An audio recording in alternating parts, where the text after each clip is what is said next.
Matt, one of the young players I want to mention is Jack Crowley. You've been very complimentary with him with ball in hand and controlling the ship. You were pretty critical of him off the tee. Is that not something which he will just grow with, and with more pressure involved, he'll start to kick those goals? And where are your concerns there? Sure, I think Jack played superbly with the ball in hand. The week before in Marseille off the tee, he was fantastic. So let's remember, in no way am I trying to pull the young man down or say he's not a quality player. I'm just making the observations. And I want, not that Andy listens to me, but I want them to stick with him. I think they're doing the right thing. Jack is not the finished article. We all just have to understand that. If you are going to survive as the international 10, and in Ireland, you're going to be the goal kicker because there's no one else kicking goals in that team except the 10s, right? So let's just do that. You have to be kicking around 85%, ideally 85%. Sexton kicked 88% at last year's Six Nations. Ramos kicked 84%.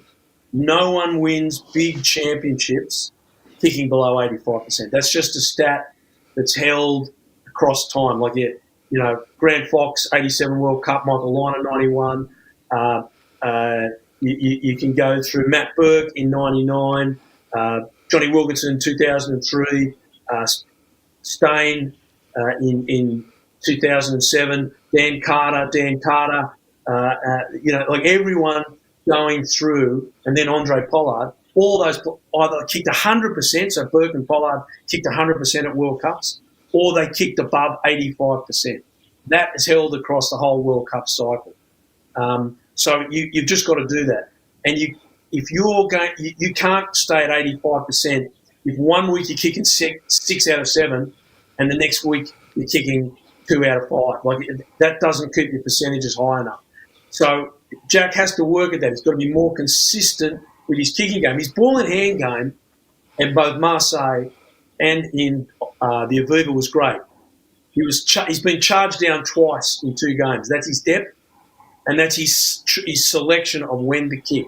He can kick. He's a great kicker. We know that out of hand. But his choice of what he's kicking, he has to get better at the international game. When he's getting charged down, he's too flat. So that's a depth issue, and choosing when to kick and that. Off the tee, it's on the right-hand side of the field. He's a right footer, so people at home, when you're a right footer, the left-hand side of the field is easier for you. It's just natural where you come around. So Jack has to go away. And I don't know who's his kicking coach, but he definitely needs kicking coaching. He needs to get that up. If he gets his kicking game up to that 85%, he'll hold that jersey for as long as he wants. If he doesn't get it up to 85%, they will give other people a go. Ross Byrne is coming back, and Ross kicks around that percentage. Ross is a very, very high percentage kicker. You're not going to go to South Africa and go to the high Vel and win unless you're kicking in that 80 to 87% bracket. Matt, I think you did John Eales a disservice there. Was he not the kicker in 99? No. Berkey kicked, Coach Matty Burke. He kicked 100%. Berkey kicked 100%. In one game he didn't play. Back to the serious stuff. Alan, do you want to pitch in with that and Jack Crowley? Well, I think the kicking is something he can get better at, and it's just a little bit of composure. His technique, there's nothing wrong with it. I think the more practice, the better you get.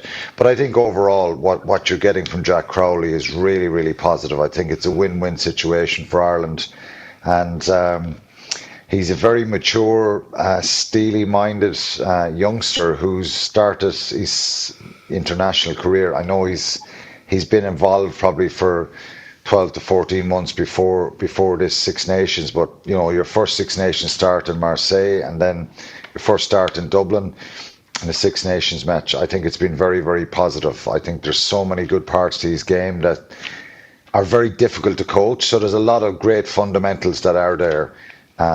He's brave, he's physical, he's athletic, and Matt, as Matt said, the stuff that we're talking about is stuff that you just need to look back at, work with the coaches, and just get his timing right and decision making a little bit different regarding that depth, when to kick, when to pass. and I think it's been nothing but positive.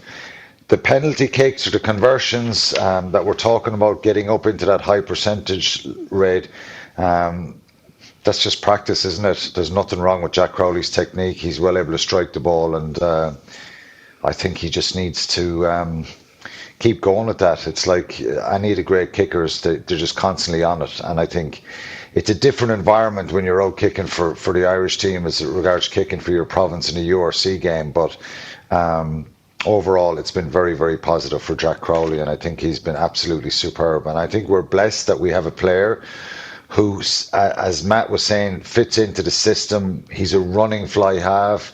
He's not afraid of contact. He's a strong defender. He's clearing people out in rucks.